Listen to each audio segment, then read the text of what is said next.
What up, my beautiful African family? This is your main man, Theo E.J. Wilson with African Diaspora News, and we are in some new dangerous territory when it comes to AI and its capabilities and the unregulated social consequences of it going unchecked.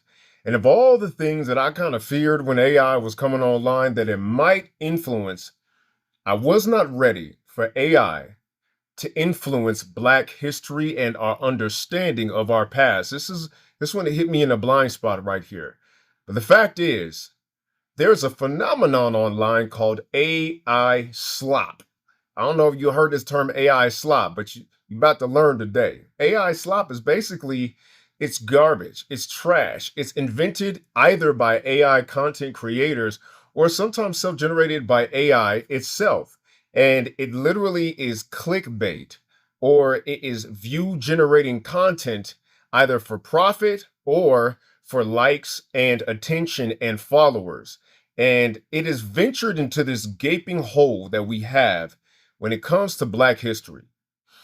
AI can map legitimate stories of Black history. It can read books. It can create its own narratives that are akin to very, very detailed fan fiction. And not only that, coupled with AI's ability to generate images that look almost identical to authentic photographs from the past or visions from the future, you can't tell what's what these days. And now it has gone into some sacred territory when it comes to Black history. Now, there are a few sites on YouTube that are really getting out of hand with this AI slop Black history content, but the main one that's causing a lot of confusion is a site called the Dark Epoch Tales. Dark Epoch Tales is phenomenal, visually speaking, and a narrative that it creates from AI. As somebody who's actually read slave narratives, as somebody who actually has delved into what the actual content of hidden history looks like, this stuff is almost indistinguishable. But take a look at this site. I mean, look at these photographs. The AI has been able to like literally regenerate the nuances of those black and white sepia tone photographs that are from the 1800s. Eye shine, wrinkles in the paper, hairstyles, clothes, you name it. It can make it look as authentic as anything to the untrained eye. And the only thing that gave it away to me was the clarity. But then again, you can take a real black and white photo from the 1800s and make it even clearer. But what's most scary about this is if you really delve into these tales on Dark Epoch Times, I mean, goodness gracious, they sound like real narratives. I mean, from the names of the people to locations, they got dates, they got real places that exist actually in the world, in America. It is unbelievable how convincing this stuff actually can be. Now, my first thought was, isn't this kind of stuff illegal? Like, how can they do this? Well, if you look at a site like this, right, right in the description, it tells you that this is for entertainment purposes only. But here's the problem. If you're trying to YouTube and Google and find Black history stuff, this will pop up and YouTube ain't stopping it. So are people falling for this? Oh, yes, they are. Hook, line, and sinker. Even though it says right there at the top of the page, this is entertainment purposes only, this isn't real. Even the YouTube on your phone will give you a notification that says that this is false content. But go to the comments section. Go on and read these comments, and you will find people literally like, oh my God, I never knew something like this happened. They'll say, this is related to my family. My family has this last name, this, that, and the third. And it goes on and on and on. These kind of make-believe contents right now are actually misleading folks in real time. Here's what I think is really, really sad about this. Black folks, especially Black Americans, we have a trauma around our history being erased, being written out. We have our Black heroes being made into white and other races and whatnot. And so we're hungry for this. And so I'm just one content creator that is starting to, really shine a spotlight on this, but it's beginning to make some news headlines. And here's what they're starting to say about this stuff. So AAP Australia writes, Images generated by artificial intelligence have the potential to rewrite history, experts are warning. Free online tools can create fake depictions of events such as the Holocaust and 9/11 within seconds. Experts say the results blur the line between fact and fiction, leaving people unsure of who or what to trust. AAP Fact Check tested several of the most popular free text to image AI models to see how easy it is to create convincing images of historical events using text prompts within seconds.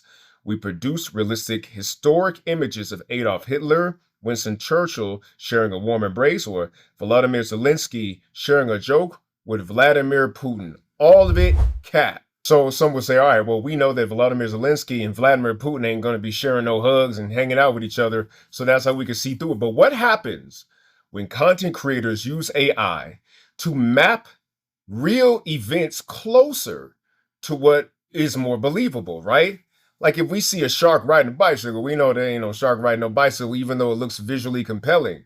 But when you start taking pieces of history and splicing real narratives in with the fake narratives, AI can then take that and with a prompt create a very compelling, realistic story. And greater than Black history being threatened, there's actually a big gaping hole when it comes to the narratives of all history. And this is what the article goes on to say, and I think y'all need to pay close attention to this. We haven't witnessed many events in human history, and when AI is used unethically to produce fake images, it will lead people to believe in inaccurate versions of history and even create false versions of historical events, said Niusa Shafi Abadi, a computational intelligence expert at the Australian Catholic University. We are in an age where discernment is key. How do you discern, right? Well, the main thing, and this is what me as a researcher and as a journalist always tries to impart to folks whenever they want to debate about history and whatnot, you have to connect to primary sources as close as you can get. What is primary sources? If you're reading a book about something, that book is based on a historical document stored in a museum or an archive somewhere, right? And so you have to go to places like the Library of Congress online. You have to find a way to go to the actual Library of Congress or libraries in your hometown to read the microfiche, try to find real historical articles, clippings, artifacts, travel there yourself. You can't believe nothing that your eyes see, especially if you don't have the intellectual discipline to find authentic sources. And if you have anything in your heart that wants to believe a narrative, then you really got to check that, because that desire to create and fulfill a narrative can create a market by which people can create AI content to fill that. And if they put it on a place like YouTube, they're literally generating AdSense dollars on fake history. So keep your eyes open, Black family. Get your discernment and discipline up when it comes to your research and what you believe, because they are using AI to literally play in our faces. And who knows what false movements and fake identities could be validated by using AI to create narratives that are ahistorical and absolutely fake. I want y'all to be sure that you understand what's at stake here. Us who have had our history erased are now vulnerable for people artificially creating new history and thus new identities for us that ain't even real. And so that creates even more need for channels like the African Diaspora News Channel, because we are here to help you cut through the nonsense and the noise to find the truth about our people, past, present, and create a future that works for all of us. So make sure that you download the app. Our app ain't nothing but $9.99 a month. That's 13 cents a day. You can't afford not to download the app, especially as they try to censor and betray the truth about who we are as a people. And make sure that if you like what I'm saying, go ahead and follow my personal channel. That is Theo Cyrus Rising. I am Theo E.J. Wilson with African Diaspora News. Tune in next time where you tuned in this time. I'm out.